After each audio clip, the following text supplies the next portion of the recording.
Hi, my name is Kelly Hill. I am redoing my video. Didn't seem to be able to reduce the size of my other video, so I'm going to upload this differently and hopefully get this posted tonight.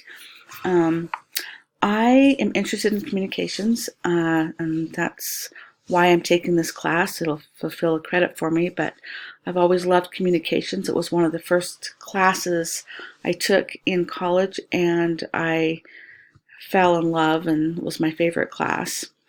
I am interested in learning any skills that will improve my life. And I know that learning how to manage conflict will be one that will definitely improve my life and help me to improve my relationship with those around me. Two of the goals that I wrote down, one, I want to be very proactive in this class and stay ahead and feel on top of it.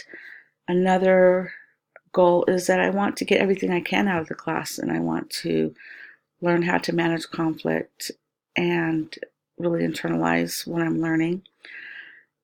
I know that one of the objectives that I read was that we'll be putting into practice what we're learning, and I think that will help me to learn the material better. And so I'm excited about what I've learned so far and how the class is laid out, and I'm excited to meet all of you. All right, that's it.